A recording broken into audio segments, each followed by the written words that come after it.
गोविंद गुरु की इस पवित्र और ऐतिहासिक भूमि पर आज हमारा सौभाग्य है शताब्दी वर्ष के समय में, शताब्दी वर्ष के इस अवसर पर आज वसुंधरा जी स्वराज का मतलब अच्छा राज, उसका संकल्प लेकर आज आपके यहां बीच में पधारी है। मैं आपकी तरफ से और यहां के सभी कार्यकर्ताओं की तरफ से स्वागत और अभिनंदन करता हूं। बनने वाला कोई हिंदुस्तान में जगह है वो मानगढ़ का धाम है, और आज उस मानगढ़ धाम के गोविंद गुरु की इस पवित्र धरती पर आपन बैठ करके आज इस स्वराज संदेश यात्रा को यहां आपने जिस ढंग से स्वागत और अभिनंदन किया, उसके लिए मैं आपका बहुत आभारी हूं। और मैं आज आपके सामने अपने मन की कुछ पीड़ा कहना चाहता हूं। आखिर देश को आजाद हुए 65 वर्ष हो गए। हमारे देश में राज वोटों का राज है, और वोट कौन देती है? आप जनता देते हैं। आप वोट की पेटी से जिसको जिताते हो वो जयपुर और दिल्ली जाता है, और आप जिसे हराते हो वो अपने गांव और घर जाता है। अगर इस देश का प्रधानमंत्री अच्छा बनेगा तो कौन बनाएगा? जनता बनाएगी। अगर इस देश का मुख्यमंत्री अच्छा बनाएगा, कौन बनाएगी? आप बनाओगे। अगर आपका एमएलए अच्छा बने, कौन बनाएगी? आपको बनाना होगा। अगर आपका मंत्री अच्छा बने तो आपको बनाना होगा। इसके लिए मैं जनता जनार्दन आपसे अपील करना चाहता हूं। मुझे कांग्रेस से कोई दुश्मनी नहीं, कोई पुराना झगड़ा नहीं, न कोई बापी पट्टा बांटना है, न कोई धन दौलत का बंटवारा है। लेकिन इस 65 साल में इस कांग्रेस ने देश को जर्जर अवस्था में पहुंचा दिया। आज देश चारों ओर से हाहाकार कर रहा है। न सीमाएं सुरक्षित है, न देश में भ्रष्टाचार की भट्टी में सारा देश जल के खाक हो गया 65 साल में। आप दोष देते हो पटवारी पैसा लेता है, आप दोष देते हो कि तहसीलदार पैसा लेता है, आप दोष देते हो कि हमारा जो थानेदार वो पैसा लेता है, हमारा फला पैसा लेता है। जिसका बाप चोर होता है उसकी औलाद चोर पैदा होती है। अगर मारना है तो बाप को मारो। अगर ये चोरी समाप्त करनी है, देश में ईमानदारी लाना है, तो आपको जब तक राज साफ नहीं होगा तब तक नीचे ईमानदारी नहीं आएगी। ये छोटे मोटे 500 और 400 रुपए में एक सिपाही के पांव पर पकड़ करके और ये बताना कि आज तो राजस्थान की हालत क्या है, आपको हमको शर्म नहीं आती? आज इस हालात को देखकर राजस्थान का एक एसपी, अजमेर का एसपी रिश्वत लेता हुआ पकड़ा जाता है और अपने थानों से वसूलियां करता है। वो आज भी जेल में पड़ा है। जिस राज्य में इस प्रकार से थाने नीलाम होते हैं, जिसमें थानों पर वसूलियां होती है, वहां थाना क्या काम करेगा और क्या न्याय देगा? वास्तव में सारा का सारा देश जिस ढंग से भ्रष्टाचार में दब करके खत्म हो गया, इसे समाप्त कौन करेगा? इसे मैं समाप्त नहीं कर सकता, न मेरी पार्टी समाप्त कर सकती है। ए मुल्क का मालिक, जब तक तेरा दिल और दिमाग ठीक नहीं होगा, जब तक तू सच्चाई के आधार पर, ईमानदारी के आधार पर अपना वोट देना प्रारंभ नहीं करेगा। इतने साल हो गए हम बांसवाड़ा और डूंगरपुर के लोग लगातार कांग्रेस जिताते जिताते थक गए। हमारे हाथ घिस गए। हमने एक बार नहीं, हमने राजस्थान की विधानसभा में 9 बार कांग्रेस के मुख्यमंत्री को बनाया, लेकिन हमें प्राप्त क्या हुआ? मैं आज भी मारिया जी को दावत देता हूं इस बात की, जो बहुत बार यहाँ कहते थे, जब हम मानगढ़ के लिए और गुरु गोविंद के लिए जब यहाँ आए थे शताब्दी समारोह में, उसने कहा मेरी सीमा में कोई नहीं घुस सकता। मैंने कहा यार, लोकतंत्र में ऐसी कोई सीमाएं नहीं होती है, सारा मुल्क सबका होता है। लेकिन इतना अभिमान कोई आ नहीं सकता मेरे यहाँ। सारी सरकारी फौजों को लेकर के आया, हमारे पास तो कुछ भी नहीं था। हमने तो अपने कार्यकर्ताओं को कहा था कि गोविंद गुरु की शताब्दी समारोह का फंक्शन हम इसी धरती पर करेंगे, और आज मैं आपको धन्यवाद देता हूं। उस दिन का जन सैलाब देख करके सारा देश चकित रह गया। एक तरफ सरकार का फंक्शन हो रहा है, ऊपर में 5000 तो सरकारी अधिकारी जीपे और गाड़ियां लेकर के आ गए, और उसके बाद में टाई फिश हो गया। उसका फोटो दिखाए ना तो शक्ल बिगड़ जाती थी, ऐसी स्थिति बनी। अर्थात जनता सब कुछ है, जनता जो चाहती है वो कर सकती है।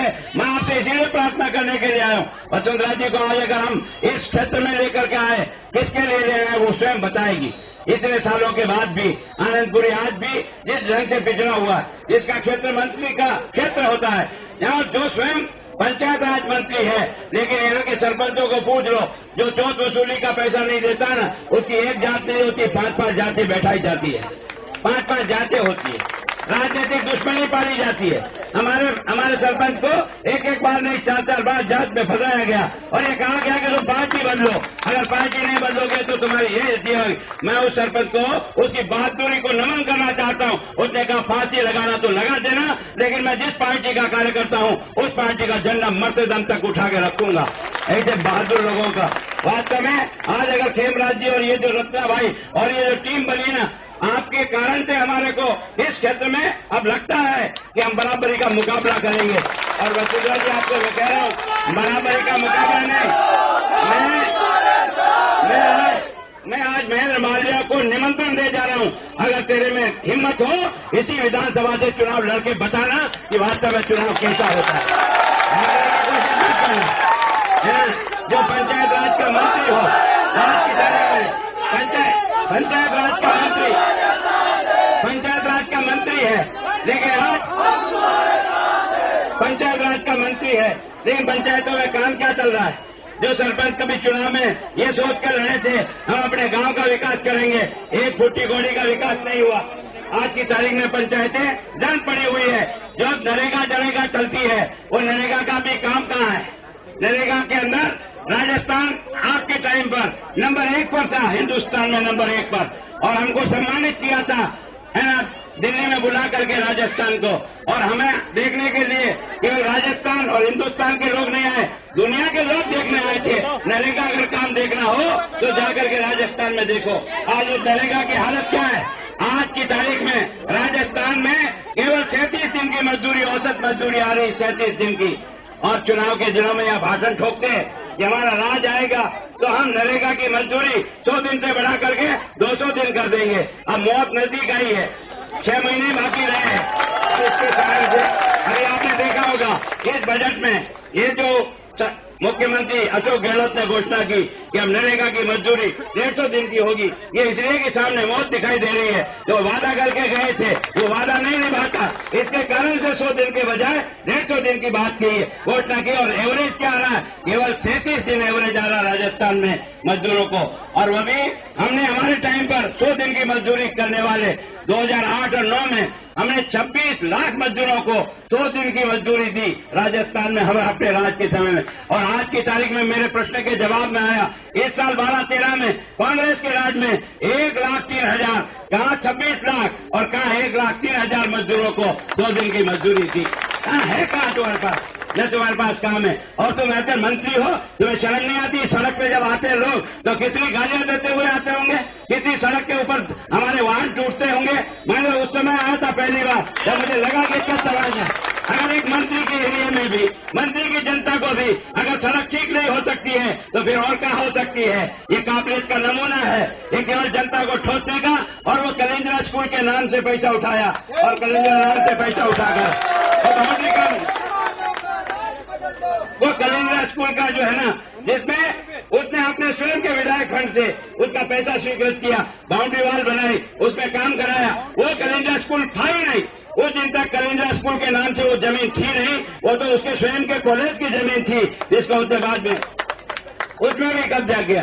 तो वास्तव में क्या है? और इसलिए बंधुओं, अगर आप सत्य की लड़ाई नहीं लड़ोगे और इस तरह से अगर हिम्मत हार जाओगे ना, तो राजनीति इन गुंडे और बदमाशों के हाथ में चली जाएगी। क्या महात्मा गांधी ने राज इससे सुप्रत किया था कि गुंडे और बदमाश राज पे कायम हो जाए और हम सब लोग तमाशबीन की तरह से देखते चले जाए? वो हर बार इस बात को विधानसभा में चुनौती करता है। मैंने कहा मैं चुनौती तेरी स्वीकार करता हूँ, तू जहाँ से लड़ना चाहे वहां से लड़ ले। अगर तू यहाँ से भाग के कुशलगढ़ भी जा रहा है ना, तो कुशलगढ़ में तेरे को घुटने टिका देंगे, क्योंकि तुम्हारा कर्म इसी प्रकार से है। और ये आपको आश्चर्य होगा, ये हमारा विद्यार्थी परिषद में, हमने कभी इसको विद्यार्थी परिषद से चुनाव लड़ाया था कॉलेज में। ये हमारे साथ काम करता था, पहनने के भी 2 कपड़े पूरे नहीं होंगे, आज करोड़ों में खेलते हैं। क्या रात को लक्ष्मी तेरे घर बरसती है और हमारे घर पर क्या भाटे डाल जाती है? भाषा है राजनीति का जितना घटियापन यहाँ दिखाई देता है। ऐसा लगता है कि ये टीम को, ये बहादुर टीम का जितना स्वागत और अभिनंदन किया जाए, इसके साथ जिस हिम्मत से ये लोग लड़ रहे हैं और जितनी तकलीफें मेरा मान सिंह मेरा पूर्व प्रधान आजीवन कारावास की तरह से सजा अंदर ठोक दिया था और उसके कारण से वो 1-2 दिन नहीं, वो लगभग 2-2.5 साल तक जेल काट के आया। बेगुनाह था, कोई मुकदमा उसके ऊपर नहीं था, लेकिन उसको मुकदमे में फंसाया गया और फंसाया करके उसका सारा घर बर्बाद किया गया। एक नहीं, ऐसे अनेक पाप इस आदमी ने किए हैं। मैं जिंदा रहा, एक पाई का बदला ले कैसे बताऊंगा। मेरे कार्यकर्ताओं को जिस तरह से परेशान किया, मेरे कार्यकर्ताओं को जिस तरह से उजाड़ा गया, मेरे कार्यकर्ताओं को जिस ढंग से कोर्ट और कचहरियां कराई, जिस तरह से थाने से डराया गया, कभी थानेदार आता है, कभी वो आता है, कभी वो आता है, परेशान कर दिया। ये लोकतंत्र है या गुंडा राज है, इसका मुकाबला होगा। और इसलिए मैं और आपको सुंदर जी के बीच में ज्यादा समय नहीं रहना चाहता हूं, पर मुल्क के मालिक को मैं तुमसे जरूर कहता हूं, आखिर हम ये राज बनाते किसके लिए? अपने बच्चों के भविष्य के लिए बनाते हैं। आज अपने बच्चे बीएड और एसटीसी किए हुए 4 साल से झक मार रहे हैं। उधर मास्टरों के पद खाली पड़े 1,14,000 राजस्थान की विधानसभा में। मैंने प्रश्न पूछा कि शिक्षा विभाग में कितने पद खाली हैं? 1,14,000 मास्टरों की कमी है। साला हिंदी का मास्टर है तो अंग्रेजी का नहीं, अंग्रेजी का है तो सामान्य का नहीं, भौतिक शास्त्र का है तो रसायन शास्त्र का नहीं, अंग्रेजी का अध्यापक नहीं। हाई स्कूल चल रहा है, 1-1 और 2-2 मास्टर से हाई स्कूल चल रहा है। और अब तो आपको, और अभी आप बोलो या ना बोलो, मैं एक शिक्षक रहा हूं। इस सरकार ने जिस प्रकार का निर्णय लिया, 8वीं तक के बच्चों को पास होने का कोई आवश्यकता नहीं। इसका मतलब मेरे इस गरीब क्षेत्र में मेरा कोई भी बच्चा 5 साल के बाद, 10 साल के बाद नौकरी लायक बच्चा नहीं मिलेगा। हमारे सारे परिवारों को उजाड़ करके रख दिया सरकार ने इस निर्णय से। इसका मुकाबला होगा। अगर मेरा बच्चा कलेक्टर बनेगा, 8वीं तक का पास ही होना नहीं है, तो मेरा बच्चा तो कक्षा लिखना भी नहीं जानता है। और स्वयं कपिल सिब्बल जब मानव संसाधन मंत्री था, उस समय उसने एक असर की रिपोर्ट का पब्लिकेशन किया। उस असर की रिपोर्ट में ये जो लिखा है कि राजस्थान में सबसे कमजोर अगर एजुकेशन का स्तर किसी का है तो हिंदुस्तान में, तो राजस्थान में सबसे कम है। हमारे यहाँ का 5वीं और 6वीं का बच्चा 1ली और 2री की किताब नहीं पढ़ सकता, अपना नाम नहीं लिख सकता। ये हमारी शिक्षा की दशा बना करके रखी। वो इसलिए रखी, कांग्रेस जिंदा इसलिए इतने सालों तक इसलिए रही है कि जब तक अंगूठा छाप रहेगा देश या प्रदेश, तब तक कांग्रेस जिंदी रहेगी। जब तक गरीबी रहेगी, तभी तक इनकी गरीबी के आधार पर वोटों का लेन देन चलेगा। इन 2 कारणों से कांग्रेस ने आपको 65 साल में अपने पैरों पर खड़े नहीं होने दिया। आपको अनपढ़ और गंवार रखा, आपको गरीब रखा, ताकि उसका 500 रुपए का नोट रात को चल जाता है और उसका भाग्य खुल जाता है। इसका मुकाबला होगा। मैं आपसे प्रार्थना कर रहा हूं, मेरी प्रार्थना है आप सब लोगों से कि आप निश्चित रूप से शांति से सोचिए, शांति से विचार करिए। मैंने भले